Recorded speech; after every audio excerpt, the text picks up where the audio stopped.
और जो इंटरनेशनल अगर हम मोटो 2 मोटो 3 की बात कर रहे हैं, मोटो जीपी की बात कर रहे हैं, ये तो इतनी एक्सपेंसिव बाइक्स होती हैं, इनकी टेक्नोलॉजी ही नेक्स्ट लेवल होती है। जैसे इसमें नट बोल्ट लगेंगे तो एल्यूमिनियम के होंगे, टाइटेनियम के होंगे, जहाँ भी वेट रिडक्शन जितना हो पाए। अगर लीवर तक है वो भी कार्बन के बने हुए हैं। अच्छा, इंडिया में बहुत कम लोगों को पता है कार्बन लीवर्स आते हैं, लीवर गार्ड आते हैं कार्बन के, तो वहाँ पे वो टेक्नोलॉजी यूज होती है। उनके इंजन भी अलग होते हैं। तो एक बाइक कितने की बनती होगी? भाई कम से कम अगर इंडियन करेंसी में बोलूँ तो 5 CR to 7 CR। अरे बाप रे, या वेरी एक्सपेंसिव। भाई ये बोलते ही वो विजुअल आ गया जिसमें बाइक टूटती हुई बहुत जा रही they है। have to have at least few bikes with them। Her team को करना पड़ता है, वहाँ टीम कॉम्पीट कर रहे हैं। हाँ, आपको पता होगा यामा का टीम है, यहाँ पे एक होंडा का टीम है जिसमें कैस्टल सपोर्ट करता है, LCR होंडा टीम है।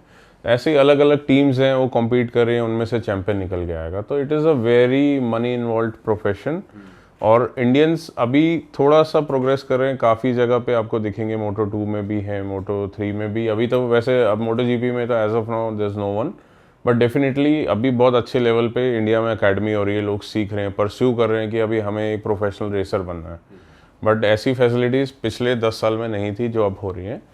And I am very happy about it. Honestly बोलूँ, being from the biking community, I think हमारे को जो नहीं मिला 10 साल पहले, ना इतनी चॉइसेस ऑफ बाइक्स, ना इतने अच्छे राइडिंग गियर, ना इतनी अच्छी अच्छी अकेडमीज जो आपको सिखा पाएँ, ना इतनी अच्छी अच्छी अपॉर्चुनिटीज़ आज बाइकर्स को मिल रही हैं।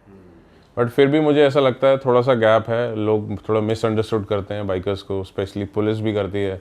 स्पेशली नोएडा में बहुत बदनाम है बाइकर्स, है ना, एक्सप्रेस वे पे। क्या रीजंस होते हैं भाई? रीजन क्या है? देखो, रीजन मॉडिफिकेशंस अलाउड नहीं है, या कुछ ऐसे चीजें वो लगवा लेते हैं जो एग्जॉस्ट वगैरह अलाउड नहीं है, ऐसा होता है? ये भी थोड़ा देखो कंट्रोवर्शियल है। मॉडिफिकेशन इंडियन लॉ के हिसाब से बहुत सारी चीज़ें करवाना गलत है। जैसे आप अपनी कार पे स्टिकर भी नहीं करा सकते। If it is about your religion you can not do it. Political है, नहीं कर सकते।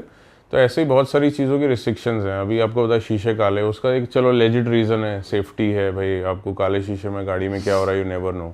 ऐसे ही कुछ लिमिटेशन रिस्ट्रिक्शंस डाइजेस्टेड है कि भाई आपको आराम से हो जाए। कुछ होते हैं थोड़ा नहीं, मतलब लॉजिकल नहीं है। जैसे बहुत सारी स्टेट्स में आप अपनी आरसी के अंदर कलर चेंज करा सकते हो, नोएडा में वो नहीं होता है। मेरे पास ईसुज़ू है नोएडा नंबर, मैं कराना चाहता हूँ black, but it is not possible. Whereas ये पुणे और महाराष्ट्र में होता तो पॉसिबल है। मेरे फ्रेंड्स हैं जिन्होंने गाड़ियाँ लेके उनका स्पेसिफिक कलर है वो कन्वर्ट करा लिया। तो यहाँ पे कुछ रिस्ट्रिक्शन ज़रूर से हैं, बट यहाँ नॉर्म्स ना बहुत क्लियर नहीं है। जैसे कुछ बोलते हैं कि भाई इतने डेसिबल्स तक आप एग्जॉस्ट चेंज करा सकते हो। कुछ बोलती हैं अथॉरिटीज़, कुछ स्टेट्स बोलती हैं कि भाई आप करा ही नहीं सकते हो। जैसा OEM आया, जो कंपनी ने आपको दिया, यही आपके ओरिजिनल होनी चाहिए। तो वो रिस्ट्रिक्शंस हैं। बट यहाँ जो प्रॉब्लम क्रिएट हो रही है ना, वो हो रही है स्टंट्स की वजह से। आपका जो एक्सप्रेसवे है उसके ऊपर में बहुत सारे लोग जब कॉम्यूट कर रहे हैं, आपको पता है लोग मथुरा जाते हैं, रिलीजियस रीजन से जाते हैं, या आगरा ट्रेवल कर रहे हैं, उन्हें ताजमहल देखना है, फॉरनर्स जा रहे हैं, बसेस जा रही हैं। अब सोचो संडे को सीन ऐसा हो रहा है कि नॉर्मल कार्स भी जा रहे हैं, उनके बीच में से बाइक्स निकल रहे हैं बहुत हाई स्पीड में। तो रिस्क तो दोनों को है। बाइकर भी जाएगा, बाइक जिसमें ठुकेगी वो भी जाएगा, इतनी स्पीड में नहीं बच सकती गाड़ी भी। At the end of the day गाड़ियों के साथ साथ लोग स्टंट भी कर रहे हैं, व्हीली मार रहे हैं एक टायर पे, तो that is also not correct. तो इसकी वजह से सिकनेस जरूर से इधर में है, और वो कुछ लोग ही करते हैं, नॉट एवरीवन। ये कंटेंट भी बीच में बहुत आ गया था भाई कि बाइक वालों की पुलिस वालों से लड़ाई हो गई। ये भी बीच में ना रील्स पे बहुत वायरल हो गया। बट वो लोग पर्पसली भी बना रहे थे, मुझे लग रहा है कि जानबूझ के वो अट्रैक्शन के लिए, व्यूज के लिए चल रहा था। ये तो है। देखो एक टाइम था जी, ऐसे थंबनेल काम करते थे, हमने भी बहुत डाले हैं कि caught by police, stopped by police, police busted us. आज नहीं चलता। आज लोग स्मार्ट हो गए हैं। आज लोग स्मार्ट हो गए हैं। अभी उनको ना समझ आ गया कि कंटेंट मैटर ज़्यादा करता है। कहते हैं content is king, not the thumbnail and the title. Right. Content में दम है, कुछ उनको उससे गेन हो रहा है, किसी सिचुएशन से उसको बाहर निकाल रहा है, तो बहुत इंपॉर्टेंट है। स्पेशली आपने देखा कोविड टाइम्स में बहुत सारे चैनल राइज हुए, आज भी they are doing so well. Reason क्या था? बहुत सारे लोग किसी भी मेंटल स्टेट में थे। मान लो फॉर एग्जांपल मेरे केस में बहुत लोग बोलते हैं कि यार हम ना उस वक्त कुछ प्रॉब्लम से जूझ रहे थे, हेल्थ इश्यूज़ था, बेड पे थे, हॉस्पिटल में बैठ के आपकी वीडियो देखते थे, वहाँ से मोटिवेशन मिलता था कि when we will be fine again, fit again, and we will be in such situation कि अब हम रोड ट्रिप करेंगे तो we will love to go the places जो आप करके आओ, आप जहाँ जहाँ रुके हो।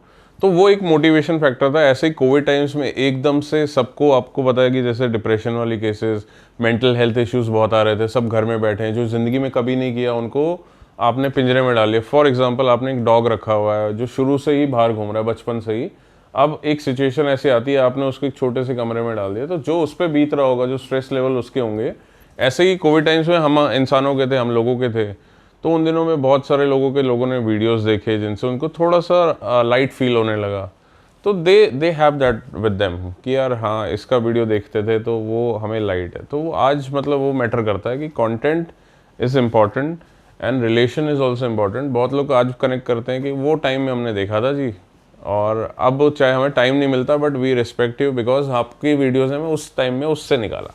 भाई सेकंड हैंड कार मार्केट काफ़ी पॉपुलर हो गई है बिकॉज ऑफ यूट्यूबर्स ओनली, सब लोग सुपर कार्स ले रहे Bikes हैं भी। इवन। तो मैं बाइक का ही जानना चाह रहा था कि bike second hand bike market कैसी है, उसमें क्या स्कैम्स है या कितनी रीसेल वैल्यू जा रही है या क्या चल रहा है आजकल? यार स्कैम तो इतने हैं भाई, मेरे को नहीं छोड़ते, मैं झूठ नहीं बोल रहा हूँ। मैं जाता रहता था इधर उधर से बाइक ले लेता था क्योंकि पता होता था कि यार इस पर रिटर्न आ जाएगा। कहने का मतलब है आपने 15 लाख की बाइक ली, कंटेंट बनाया, गाइस मैं जा रहा हूँ बाइक की बुकिंग करने, गाइस मैंने फाइनल कर दी, गाइस उसमें ट्विस्ट आ गया, अब वो नहीं ले रहा हूँ, गाइस मैंने डेट निकाली, तो 10 वीडियो तो बन जाते थे।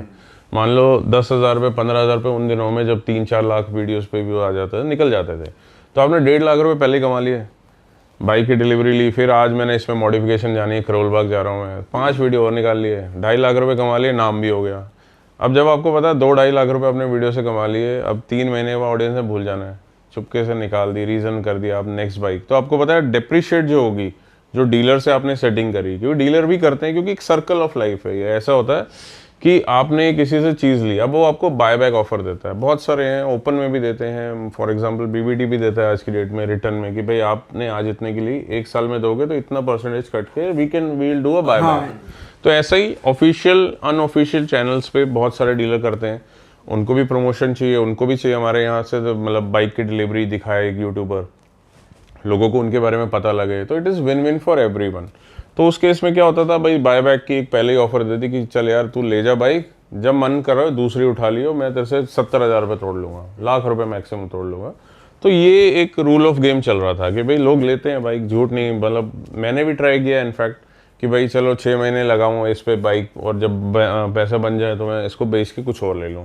बट आज I don't think so it is working very well, because as a influencer on the automobile I can see मेरी कैटेगरी में ऑडियंस बहुत स्मार्ट है, उनको भी पता है कि अगर कोई बार बार कर रहा है तो ये उसकी है ही नहीं, बट जो पैशनेट है, जैसे अगर मैंने कुछ बाइकें रखी तो मेरे पास कितने सालों से वो चल रही हैं, तो 3 साल 5 साल, then it is a genuine purchase. Otherwise बहुत लोग बीच में कर रहे थे, उठ भी रहा था कंटेंट, अभी नहीं चलता है। बट कंटेंट से अलग मैं पूछ रहा हूँ कि अगर कोई जैसे फॉर्च्यूनर है, उसकी रीसेल वैल्यू कहते हैं अच्छी है, कुछ ऐसी बाइक्स हैं जिनकी रीसेल वैल्यू अच्छी है या डेप्रिशिएट हो जाती है बाइक्स? नहीं, बहुत अच्छी है।